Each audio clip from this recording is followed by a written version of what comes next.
우리 섬기고 섬김을 받고라는 제목으로 우리 사도행전 말씀 나누도록 하겠습니다. 제가 송파동 교회 온 지 얼마나 된 줄 아십니까? 30년 된 것 같습니까?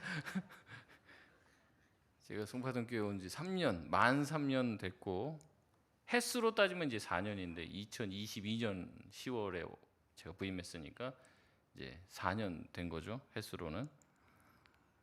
이제 와서 얘기하는 거지만 참 적응하기가 쉽지 않았습니다. 제가 원래 서울 사람이기 때문에 뭐 부산에 갔다가 서울 왔다고 해도 한 10년 이렇게 내려가 있다가 오니까는 뭐 너무 많이 변해 있더라고요. 너무 많이 달라져 있고 또 이제 부목사로서는 이제 여기저기 교회를 많이 옮겨 다니면서 사역을 했기 때문에 부목사로 어딘가를 옮기는 거는 크게 부담스럽진 않았는데 제가 담임 목사 처음 해보니까 이제 모든 게 또 어색하고 또 쉽지 않았습니다. 이게 또 위임식 하면서 굉장히 고초를 많이 겪었는데 제가 그 다 말할 수도 없을 정도로 말하면 부끄러운 얘기들이 너무 많기 때문에 아주 힘들었습니다. 그리고 처음부터 야 이게 이렇게 힘든가 이런 생각들이 되고 제가 한 담임 목사 사역 1년 정도 하니까 이제 조금 적응이 되더라고요. 그때 많이 도와주셨습니다. 그래서 제가 새 가족들의 마음을 잘 압니다. 교회 처음 나온 사람들의 마음을 잘 안다는 거죠. 저도 기억합니다. 제가 우리 교회 왔을 때 목사님 마치 좋으신 분이 오셔서 너무나도 감사합니다. 이렇게 해주시는 반면 어떤 분은 이제 잘 인사도 안 하시고 이러신 분도 근데 다른 분을 찍으셔서 그랬는지 몰라서 어쨌든 그때 잘 뭐 이렇게 환영해 주시고 뭐 대부분은 아마 이제 잘 오셨다고 마음은 가지고 계셨겠지만 이제 표현 안 하셨겠죠. 그래서 그분들의 도움들 우리 성도님들이 다 도와주셔서 제가 잘 적응하고 이제 뭐 제 마음은 그랬습니다. 먼저 우리 교회를 배워야지 된다.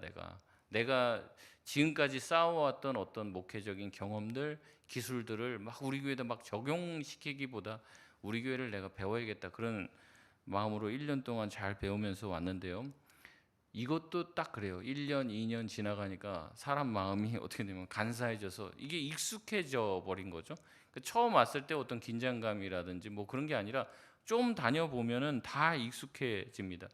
그래서 새 가족들이 와서 뭐가 불편한지 뭐가 문제가 있는지를 잘 감지하기가 어려워요. 특히 이제 처음 신앙생활을 우리 송파동 교회에서 하시고 지금까지 신앙생활 쭉 해오신 분들은요. 우리 교회가 뭐가 문제가 있을까? 뭐 별로 문제가 없다고 생각할 겁니다. 왜냐하면 그게 익숙해져 버렸기 때문에 더 이상 불편한 게 아니라는 거죠. 그래서 가끔은 우리가 교회 오시는 분들 그분들의 마음을 좀 이해하려면은 이렇게 조를 짜갖고라도 한번 이제 다른 교회 탐방을 좀 보내봐야 되나 이런 생각들도 가끔 듭니다. 이제 딴 데 가보면은 알아요. 이게 딱 보면은 우리 교회 제가 처음 왔었을 때도 문이 어딘지 못 찾았어요. 이쪽으로 갔는데 이쪽에 막 붙여놨더라고요. 이쪽 문 아닙니다. 저쪽으로 가세요. 한참 갔다가 정샘물 목사님이 와서 여기에요. 그래갖고 제가 옆으로 왔어요. 근데 우리는 어디가 문인지 너무 자연스럽잖아요. 그러니까 문 못 찾는 사람 이해를 못 해요. 근데 이제 처음 오면은 이제 문부터 못 찾는 거예요. 그래서 제가 어떤 교회 가보면요. 그 교회 막 이제 큰 교회나 이런 데 가보면 그런 데도 복잡해요. 차를 어디다 대야 될지. 내리면 본당 어디로 들어가야 되는지도 뭐 헷갈릴 때가 많아요. 그래갖고 이제 막 헤맨다는 거죠. 근데 우리는 굉장히 익숙한데 뭐 이렇습니다. 근데 이런 시절을 다 지나고 교회 등록해서 이제 새가족 교육을 받고 나면은 이제 새가족 수료식을 합니다. 우리도 좀 있으면 이제 또 새가족 수료식 하게 될 텐데 새가족 수료식을 하면 이제 새자를 떼는 거예요. 새가족에서 새를 떼면 뭡니까? 가족이죠. 그래서 새가족 수료식을 하면 셋째가 떨어지고 이제 우리 영적인 가족이 되는 겁니다. 이제 가족이 됐어요. 새 가족일 때는 어떻습니까? 우리가 잘 해주고 도와주고 이렇게 잘 정착할 수 있도록 아기처럼 이렇게 우리가 케어를 한다고 하면 이제는 가족이 되면 어때요? 더 이상 이제 받고 내가 이제 챙김받고 이게 아니라 이제 챙겨주는 사람이 되어야 되는 거죠. 아니 나는 이제 목사님 온지 뭐 이렇게 몇 달밖에 안 됐는데 저도 이제 새가족 수료했다고 이제 누군가를 막 챙기고 그래야 됩니까? 네, 그래야 됩니다. 왜냐하면 처음 나오신 분들은 여기 있는 모든 분들이 한 몇십 년 나온 줄 알아요. 생각하기에. 자기보다 한 주 더 일찍 나온 사람도 뭐 몇 달 전에 나온 뭐 사람도 뭐 몇십 년 다닌 줄 그렇게 뭐 어떻게 압니까? 여기 있는 분들이 교회 나온 지 얼마나 됐는지 모르는 거죠. 그러니까 어떻게 해요? 내가 이제 새가족 수료하고 구역에 소속되고 그렇게 되면은 이제는 받으려고 하는 마음만 가져서는 안 된다는 거죠. 나도 이제는 셋자를 떼고 가족이 됐기 때문에 새로 오시는 분들에 대해서 우리의 마음을 열고 그분들 잘 챙겨주면서 저도 온 지 얼마 안 됐어요. 근데 참 성화동교회 좋으니까 잘 정착하세요. 뭐 이제 그렇게 해야 된다는 거죠. 그래서 반드시 우리가 처음에 또 우리가 태어났을 때는 어때요? 아기였을 때는 부모님의 돌봄을 잘 받습니다. 근데 나이가 들고 그리고 부모님이 연로해지고 이제는 은퇴해서 벌이가 없고 그러면 이제는 자식이 장성해서 어떻게 하는 겁니까? 이제는 돌봄을 받다가 이제는 돌봐주는 사람이 되는 거예요. 그래서 제가 예전에도 한번 말씀드렸습니다. 하나님이 인간을 그렇게 만드셨어요. 우리 인간이 태어날 때는 누군가의 도움이 없이는 살 수 없는 존재로 만드셨어요.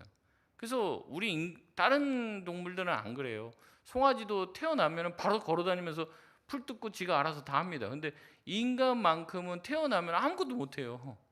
누군가 돌봐줘야 돼요. 근데 이게 똑같아요. 이게 자립하지 못하는 존재로 태어나서 돌봄을 받고 그러면서 자립을 합니다. 근데 인생 막바지도 마찬가지예요. 힘을 다 빼십니다, 하나님이. 그래서 우리 스스로 뭔가를 할 수 없게끔 하나님이 만드시는 거예요. 여러분 그게 참 비참하다 생각할지 모르겠지만 그게 하나님이 만드신 자연의 섭리입니다. 그래서 인간의 인생 막바지에 가서 또 깨닫는 거예요. 내가 아무것도 아니구나. 내가 스스로 내 힘으로 화장실도 못 가는 존재구나. 이거 깨닫게 해주시는 거예요. 그러니까 자연스러운 겁니다. 그거 너무 안 좋게 생각하실 필요 없어요. 그렇게 되면 또 그렇게 되는 겁니다. 어쩔 수 없습니다. 그래서 우리가 내가 누군가의 돌봄을 받아야만 되는 존재구나. 난 내 힘으로 사는 존재가 아니구나. 이걸 깨닫게 된다는 거죠. 그래서 이게 루틴입니다. 처음에 도움을 받다가 이제는 도움을 주는 사람이 됐다가 나중에 다시 도움을 받게 되는 것이죠. 여러분 교회도 마찬가지입니다. 처음에 내가 교회 나오고 신앙을 가지게 되면은 주변에 많은 도움을 받게 됩니다. 그리고 내가 우리 교회에서 어느 정도 성장하고 직분도 받고 내가 우리 교회에 잘 적응하게 되면 이제는 어떤 사람이 돼야 돼요? 누군가를 돕고 섬기고 누군가를 세워주는 존재가 되는 것이 너무나도 마땅한 것이라는 거죠. 오늘 읽은 사도행전 11장 본문의 내용이 바로 이것입니다. 섬김을 받던 자가 이제는 어떻게 돼요? 섬기는 자가 되는 장면을 보여주는, 그러면서 교회가 성숙해져가는 아름다운 이야기를 담고 있다는 거죠. 오늘 이 본문을 통해서 우리 송파동 교회와 또 우리 자신이 어떤 성도가 되어야 되는지, 어떤 교회가 되어야 할지를 깨닫는 귀한 시간이 되시길 바랍니다. 우리 지난번 말씀과 계속 이어지기 때문에 지난번 말씀을 좀 정리해 보겠습니다. 이제 예루살렘 교회에서 복음이 시작됐습니다. 그런데 스데반으로 인해서 핍박이 크게 일어나서 사람들이 다 흩어져요. 그래서 이제 안디옥에까지 가서 복음을 전했는데 특별히 안디옥에 믿는 사람들이 굉장히 많아집니다. 그래서 예루살렘 교회에서 어떻게 합니까? 바나바를 세워서 바나바를 파송을 하죠. 그래서 바나바야 네가 가서 그 안디옥에 이제 예수 믿은 지 얼마 안 된 초신자들을 좀 세워라. 교육을 시켜라. 그래서 바나바를 파송했는데 바나바가 가보니까 자기 혼자 일을 다 못해요. 그래서 누굴 부릅니까? 이제 바울을 부르죠. 이제 사울이라고 나오는데 이제 사울을 부릅니다. 그래서 이제 바나바와 사울이 1년 동안 거기서 안디옥에서 사역을 해요. 그랬더니 큰 무리들이 모여서 하나님의 은혜로 인해서 너무나도 기뻐하고 즐거워하고, 그래서 안디옥에 있는 도시 자체가 완전히 이 그리스도인들로 인해서 난리가 났습니다. 그래서 사람들이 그때 비로소 최초로 예수 믿는 사람을 뭐라고 불렀다고요? 그리스도인이라고 최초로 부르기 시작했다라고 하는 간증의 내용이 나온 게 바로 이 안디옥의 이 오늘 우리 본문 앞에 있는 내용입니다. 이 안디옥 교회는요, 세 가족들로 구성된 교회였어요. 예루살렘 교회 교인들이 봤을 때, 예루살렘 교회의 오래된 신자들이 봤을 때 이 안디옥 교회는 이방인들로 구성되어 있고 어떻게 보면 이제 신앙의 가나다라를 배워가는 걸음마 수준의 아이들처럼 보였을 것입니다. 바로 그때, 이게 오늘 본문의 내용입니다. 우리 27절 28절 말씀 같이 한번 읽어보겠습니다. 시작. 그때 선지자들이 예루살렘에서 안디옥에 이르니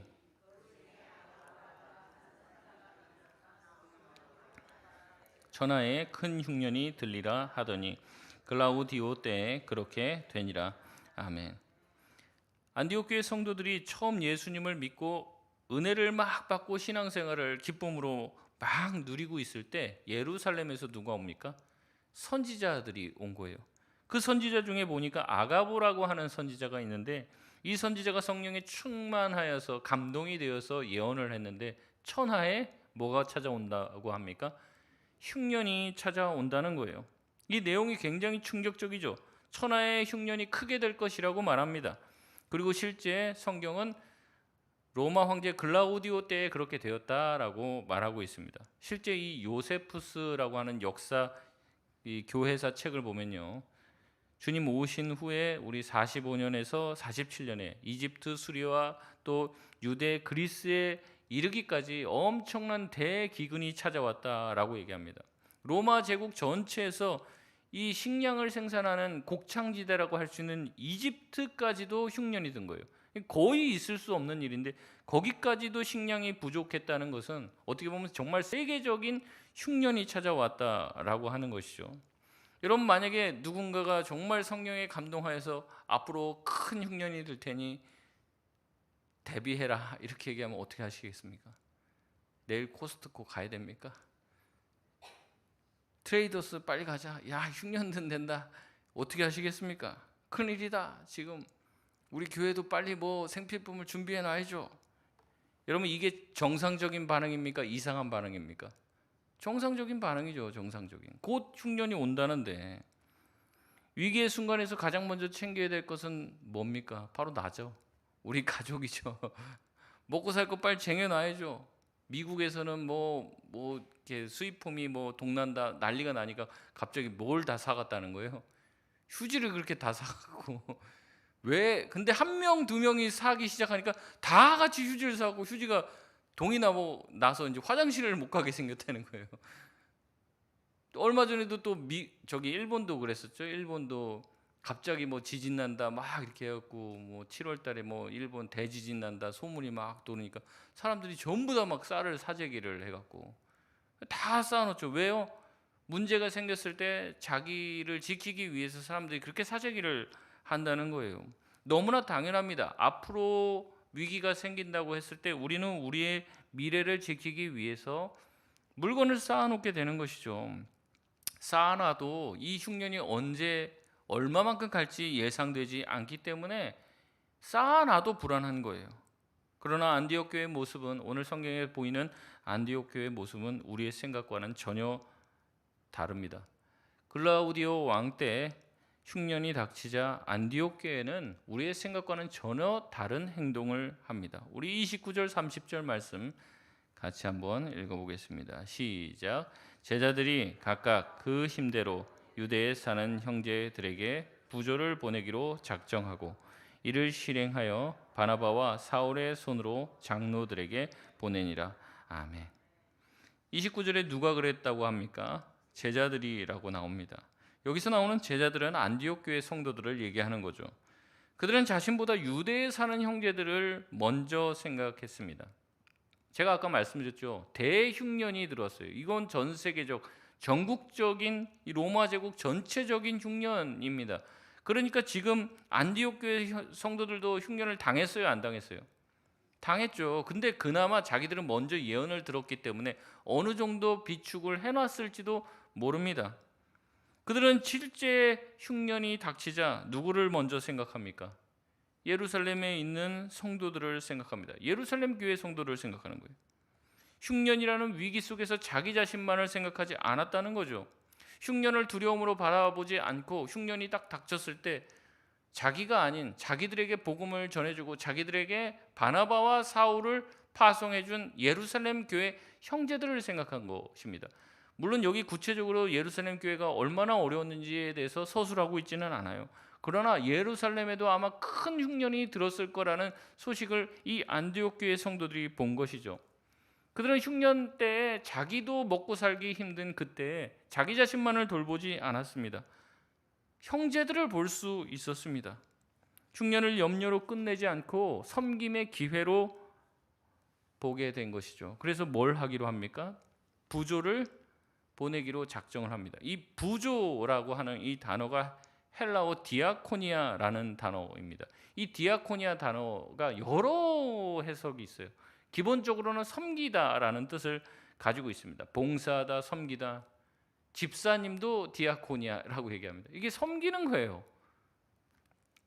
안디옥 교회 성도들은 자신들도 흉년으로 인해서 여러 가지 어려움 가운데 있었고 경제적인 궁핍 가운데 있었지만 더 어려움을 당한 예루살렘 교회의 소식을 듣고 그들을 섬기려고 결정을 했다는 거예요. 여러분, 이게 정상적인 반응이 아니라는 거죠. 어려우면 어때요? 더 지갑을 잠그고 하나님 앞에 내는 것도 좀 줄이고 이웃 섬기는 것도 좀 줄이는 게 당연지사입니다. 근데 그렇게 하지 않았어요. 게다가 지금 예루살렘 교회가 뭐 지금 도와달라고 무슨 뭐 공문 보내고 좀 너네들 남는 거 있으면 우리한테도 좀 보내달라. 여러분 그렇게 했습니까? 그렇지도 않았어요. 안디옥 교회는 자기 자신들도 힘들었습니다. 그러나 자기 자신들의 문제를 해결하는 데만 급급하지 않았고 내가 이렇게 힘든데 남은 얼마나 더 힘들까를 생각했습니다. 초신자인데 자기들의 영적 가족으로서의 책임을 다하려고 하는 성숙한 신자의 모습을 보여주는 거죠. 나도 이렇게 힘든데 우리 교회에 다른 성도들 중에서 어려움 당한 사람 없나? 이런 생각을 한다는 거죠. 아유, 나만 힘드네. 다 행복한 것 같은데, 다 채워진 것 같은데 나만 힘드네. 이게 아니라 내가 이렇게 힘들면 나보다 더 힘든 사람이 교회에 있지 않을까? 제가 교회에서 사역하면서 구제도 많이 했거든요. 그러니까 제가 구제 헌금했다는 게 아니라 교회에서 구제할 사람들 좀 찾아봐라. 그러면 이제 찾잖아요. 그리고 대충 아니까 이제 누구를 교회에다 추천을 해주고 뭐 그렇게 합니다. 그럼 제가 구제 헌금 교회에서 받아가고 전달을 해주면 참 미안하게 그 어려우신 분들이 그 봉투를 받으면 항상 되돌려 주세요. 목사님, 저 힘든 거 맞긴 한데요. 저보다 더 힘든 사람 주세요. 대부분 그렇게 얘기를 하시는 거예요. 아니, 제가 보면은 내가 집사님이 제일 힘든 것 같습니다. 제가 이렇게 말씀을 하면서 드리는데도 아니에요. 찾아보세요. 저보다 더 힘든 사람 있을 거예요. 저는 힘들어도 견딜만 해요. 여러분, 이게 성숙한 신자의 모습 아닙니까? 자기가 안 힘든 게 아니에요. 나도 힘든데 우리 영적인 가족 중에서 더 힘든 사람을 찾고 그 사람들이 있을 거라고 생각하고 그들을 향해서 오히려 자기에게 주어진 물질을 흘려보낸다는 거죠. 우리는 신앙생활을 하면서 어려운 교우들의 이야기들을 듣습니다. 경제적으로 어려운 분들도 있고 심적으로 어려운 분들도 있습니다. 육적으로 어려움을 당한 분들의 이야기를 듣습니다. 여러분, 우리는 그 이야기를 듣고 어떻게 반응합니까? 교회에서 제일 많이 하는 말, 누구누구 힘들대. 그럼 뭐라고 그래요? 제일 많이 하는 말, 기도할게. 기도할게. 기도해야죠. 기도해줘. 참 중요하죠. 근데 기도만 한다고 될까요? 그런 얘기를 듣고 들려주셨다면 우리가 해야 되는 건 무엇입니까? 그것에 대해서 내가 할 수 있는 것은 무엇인가 생각해야 하는 것이죠. 어떤 분들은 그래요. 누군가 힘들다 얘기하면 너만 힘든 게 아니야. 너보다 더 힘든 사람들도 있어. 어떤 분은 누군가 힘들다고 얘기하면 판단을 합니다. 이렇게 됐으니까 그렇게 힘들지. 그렇게 얘기를 해요. 여러분, 그러나 안디옥 교회는 달랐습니다. 어때요? 실질적인 도움을 베풀었습니다. 자기들도 힘든데 그 콩 한 쪽을 진짜 나누는 심정으로 나누어 줬다는 거죠. 세 가족인데도. 신앙을 시작하지 얼마 되지도 않은 사람들인데도 그랬습니다. 게다가 이제 깊이 들어가 보면요, 이 예루살렘 교회 성도들, 이 유대인들은요, 기본적으로 근본적으로 이방인들을 좀 멸시하고 무시하는 습성이 있습니다. 여러분, 근데 그걸 모를까요? 안디옥 교회 성도들도 알았을 거예요. 그럼에도 불구하고 어떻습니까? 도우려고 했다는 거죠. 어떻게 돕습니까? 29절의 말씀에 보면은 각각 그 힘대로 섬기기로 결정하고 작정합니다. 그리고 모았을 것이죠. 그리고 30절에 바나바와 사울의 손에 들려 예루살렘의 장로들에게 보내도록 합니다. 여기에 섬김의 큰 두 가지의 원리가 나옵니다. 첫 번째는 우리는 어떻게 섬겨야 되는가?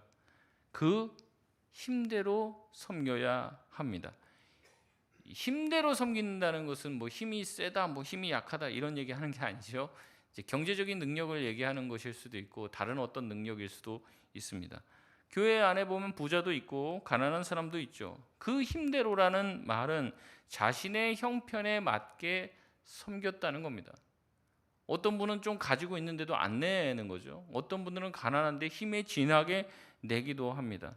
여러분, 여기 나오는 안디옥 교회는 강요로서 섬기지 않았습니다. 각자의 자신의 힘대로 자기가 할 수 있는 한 최대한도로 옆에 있는 사람들을 돕기로 결정하고 섬깁니다.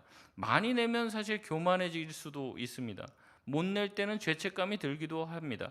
하지만 하나님께서는 우리에게 주신 그 힘 이상의 것을 요구하지 않으십니다. 여러분, 한 달란트를 주면은 얼마큼을 요구하시는 거예요, 주님은? 한 달란트를 요구하시는 거죠. 세 달란트 받았기에 세 달란트를 요구하시는 것입니다. 우리에게 주신 힘대로 하나님은 하길 원하시는 거예요. 여러분, 건강하십니까? 힘대로 주님을 섬기시길 바랍니다. 조금 건강하지 못하십니까? 괜찮습니다. 여러분 힘만큼 섬기시면 돼요. 시간의 여유가 많이 있으십니까? 그 시간을 주님께 드리시길 바랍니다. 너무 바쁘십니까? 바쁜 대로 남는 시간을 내어서 주님을 섬기시길 바랍니다. 은사가 많으시는 분이 있을 거예요. 이것도 잘하고 저것도 잘해요. 그럼 많이 잘 섬기십시오. 나는 은사가 없어. 할 줄 아는 게 별로 없어. 그러면 그 적은 대로 섬기시면 됩니다. 서로 많이 섬긴다고 잘 섬긴다고 비교할 필요도 없고 비난할 필요도 없습니다. 섬김의 기본 원칙은 무엇이냐? 주님이 주시는 힘대로 섬기면 될 줄 믿습니다. 아무도 안 섬기는 게 아니라 자기에게 주어진 힘대로 섬길 때 교회는 가장 아름답게 세워지게 됩니다. 두 번째 섬김의 원리는 무엇이냐면 작정하고 실행했다는 것입니다. 그들은 예루살렘 교회의 소식을 듣고 감상에만 빠지지 않았습니다. 어려움이 찾아오자 계획했고 실천했습니다. 실행으로 옮겼다는 거예요. 그러나 우리는 어떨 때가 많습니까? 생각만 하고 끝낼 때가 많습니다. 무슨 생각을 합니까? 여러분, 기도해야 됩니까? 안 해야 됩니까? 기도해야 되는데 이렇게 생각만 하고 끝낸다는 거죠. 전도해야 될까요? 말아야 될까요? 해야 되는데 언제 하실 겁니까? 뭐 계획은 열심히 짜요. 해야 되는데 그리고 끝난다는 거죠. 여러분, 뭔가 하나 섬겨야죠. 교회 왔으면 섬기긴 섬겨야 되는데 계획만 하고 그러다가 끝날 때가 많아요. 여러분, 하나님은 그 계획만 하고 몽상만 가지고 있고 그런 사람 주님 기뻐하시지 않죠. 실행해야 하는 거죠. 깨달았다면, 느꼈다면 그렇게 하는 거죠. 제가 초도에 말씀드렸습니다. 제가 처음 왔을 때 저를 적극적으로 환영해 주시고 그러면 제가 마음이 기쁘잖아요. 여기 잘 왔다. 하나님 보내셨구나. 이러는데 우리 목사님들도 마찬가지고. 그래서 제가 부서에 부임하면 좀 잘 준비해서 웰커밍을 좀 잘하라. 그렇게 제가 누누이 말을 해요. 누누이. 그래서 이제 처음 교육자들도 부임해서 왔을 때 진짜 내가 잘 왔다. 날 환영해 주니까 얼마나 좋아요. 그리고 이제 그런 마음을 가지고 누구든지 환대하라는 것이죠. 그리고 그분들이 이제 저한테 챙겨주는 거죠. 여기는 뭐가 있고 저기는 뭐가 있고 여기는 뭐가 있으니까 조심하고 이건 좀 잘 좀 체크해주고 잘 알려주시고 또 물어봅니다. 뭐 사택은 불편함이 없는지 뭐는 어떻게 해야 되는지 물어봐 주시는 분이 있어서 감사한 거죠. 아마 마음이야 온 성도들이 그런 마음을 가지고 계셨겠지만 저에게 말씀해 주시는 분들은 모든 성도들은 아니죠. 제가 여러 번 말씀드립니다. 우리 모두는 다 초코파이가 아니라고. 말하지 않아도 알아요. 말해야 합니다. 말해야죠. 사랑하면 뭐예요? 사랑한다고 말을 해야죠. 환영하면 뭐예요? 환영한다고 말을 해야죠. 말을 안 하고 말을 하면 어떻게 합니까? 뭐 다 궁예입니까? 궁예? 이렇게 관심법으로 막 꿰뚫어 봅니까? 그것도 아니잖아요. 그러니까 말을 하고 표현하고 사랑하면 사랑한다 그러고 안아주고 그래야지 사랑이 전달되는 거죠. 근데 또 이렇게 얘기하니까 말만 합니다. 말만 하지 말라고 그랬죠. 또 말로만 혀로만 사랑하지 말고 어떻게 하라고 그래요? 행함과 진실함으로 행하라는 거예요. 행하라는 거. 진실하라는 거죠. 참 감사하게 이제 이거 이제 무서워서 선교 안 간다고 하면 어떡할까 지금 걱정이 되는데 일본 선교 갔었을 때도 이번에도 김혜성 집사 전화 받을까 봐 제가 김혜성 집사가 얘기를 해요. 오늘 저녁에도 제가 누군가에게 전화를 할 겁니다. 전화 받으면 이제 밥을 사야 돼요 그날. 그래서 전화기 다 꺼놓으라고 막 그런 얘기하고 그랬는데 이제 김혜성 집사가 자기가 먼저 사겠다. 자기 팀장이니까. 그러더니 목사님 그때 지나가면서 뭐 사신다고 하셨는데 뭐 계획이 있으신가요? 그래서 제가 뭐 계획은 있는데 그러니까 뭐 내일 한번 사십시오. 그러니까 자기가 멋지게 소개 한번 하겠습니다. 그래서 알겠다. 그래서 저도 밥 한번 사고. 그러니까 또 이게 팀장 사고 제가 사고 그러니까 또 딴 분들도 안 살 수가 없나 봐요. 그거 다 사고 너무 풍성하게 많이 먹었는데 그때 원동희 집사가 돈을 많이 낸 것 같던데. 그래서 교회 재정으로 밥을 안 먹었어요. 다 그냥 다 매 끼를 다 이렇게 섬겨 주셔갖고 우리가 풍성히 잘 먹고 선교 잘 하고 돌아왔습니다. 다음 선교 갈 때도 그런다고 하면 이제 겁나고 이제 못 갈 것 같은데. 그 말로 섬기고 막 발로 밥 많이 먹어 그 얘기는 누가 못해요. 근데 밥 사주는 사람, 실제로 데려가서 먹이는 사람, 그 실제로 행동을 해야 하는 거죠. 우리가 사랑한다면 사랑하고 실제 사랑한다는 표현을 해야 되는데 그게 아니라 말로만 그냥 하고 있어요. 말로만. 말쟁인 거죠. 여러분 안디옥 교회는요 1년 동안 사도 바울과 바나바에게 이론을 배운 사람들이 아니에요. 이론을 배운 사람들이. 말만 많은 말쟁이들이 아니었습니다. 들은 말씀대로 그대로 행했던 사람들입니다. 그리고 그 본을 누가 보여줬어요? 그 본을 누가 보여줬어요? 바나바와 바울이 보여준 거죠. 말로만 사랑해라 섬겨라 이렇게 하지 않고 실제 섬긴 겁니다. 얼마나 섬겼을까요? 아마 힘에 진하게 그의 힘이 닿는 대로 바나바와 바울이 섬겼을 거예요. 그거 보고 한 거예요. 흉년이라는 강도 만난 자와 같은 이 예루살렘 교회의 이웃이 되어 준 것이죠. 이렇게 모은 헌금을 바나바와 사울이 예루살렘 교회 장로들에게 전달했습니다. 그리고 이것이 교회가 교회를 구제한 성경 최초의 기록입니다. 교회가 교회를 구제했단 말이죠. 개인이 개인 구제하는 것들은 많이 나와요. 근데 뭐예요? 교회가 교회를, 그리고 뒤늦게 세워진 교회가, 최근에 세워진 교회가 그 전에 있던 교회를 돕는 거예요. 연약한 교회가, 새가족 교회가.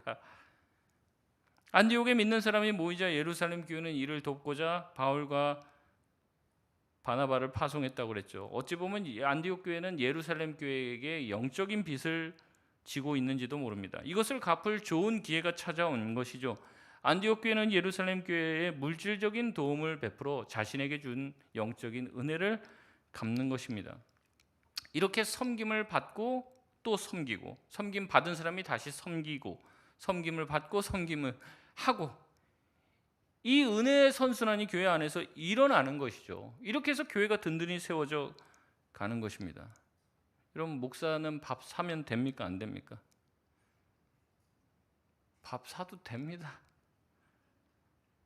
저희 엄마가 제가 목사 됐을 때 저희 어머니가 저한테 거지처럼 맨날 얻어먹고 다니지 말라고 누누이 말씀하셨습니다. 그래서 저도 최대한 베풀려고 애를 쓰고 있습니다. 밥 먹고 싶으면 저 찾아오십시오. 밥 사주겠습니다. 전화하십시오. 제가 사주겠습니다. 뭐 제가 아까도 얘기했잖아요. 바울과 바나바가 그렇게 했다니까요. 그렇게 했으니까 그거 보고 배운 겁니다. 제가 조금 안타까운 말씀 드리면 우리 교회 이런 은혜의 선순환이 잘 일어났으면 좋겠어요. 제가 그래서 첫 해, 두 해 때도 자주 얘기했는데 이제는 그 몇 번 얘기하다가 이제 더 이상 얘기 안 하게 되는데, 장 맡으신 분들은 좀 밥을 사시란 말이에요. 1년에 한 번이라도 좀 제발. 구역장이면 좀 사시고, 위원장이면 좀 위원들 다 모아놓고 좀 밥도 좀 사시고, 1년에 한 번이라도 좀. 그게 이제 앞에 선 사람이죠. 그 보고 배우는 거예요. 그러면 뭐예요? 내가 되면 청년부 회장 청년 회원들 모아놓고 밥 한번 사든지. 아니 뭐 그래야지. 그렇게 은혜 받은 게 계속 흘러가야죠. 제 나름대로는 하고 있습니다. 열심히. 그래서 좀 받고만 끝나지 말고 받았으면 또 어떻게 해요? 이렇게 또 베푸는 거죠.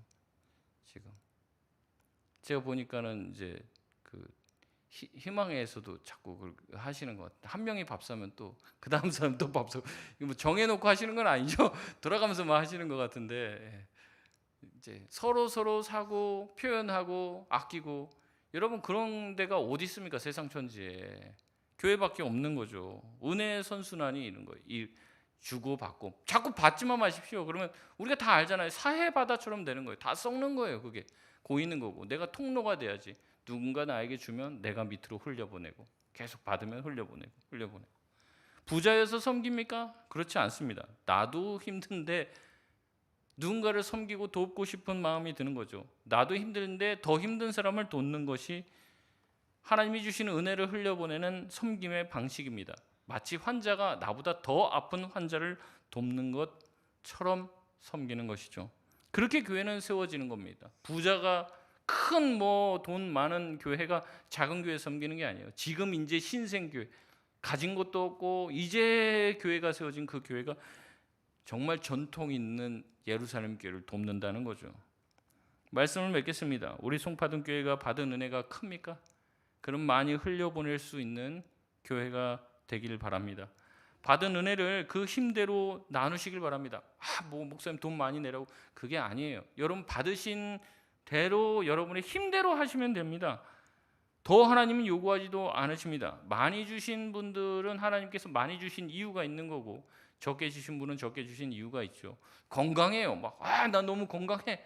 70, 80대도 이렇게 건강해. 건강 뭐하러 자랑합니까? 그 건강 가지고 오래 장수하는 게 목적이 아니죠. 건강하니까 뭐예요? 더 섬기라고 하는 것이죠. 저 복음 전하는 일을 하라는 것이죠. 제가 사랑이 갔는데 70세 이상으로 구성된 포에버 성가대가 있더라고요. 한 200 몇 명 모여갖고 찬양하는데 얼마나 은혜를 많이 받았는지 몰라요.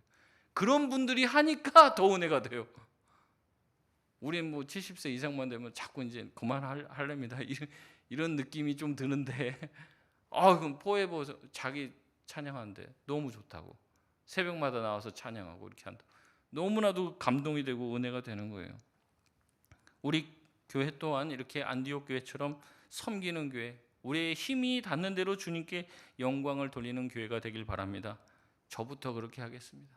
우리 당회원들부터 그렇게 하시길 바랍니다. 우리 모든 성도에 이르기까지 섬김을 처음엔 받겠죠. 그러나 나중에는 섬기는 자의 자리까지 가시길 바랍니다. 기쁨으로 섬김을 받는 것보다 섬김의 기쁨을 아시고, 그러므로 인해서 더욱더 성숙한 교회가 되어져 우리 교회가 정말 많은 교회들을 섬기고 많은 성도들을 섬기고 이 지역을 섬기고 변화시키는 교회로 자리매김하게 되길 주님의 이름으로 축원드립니다.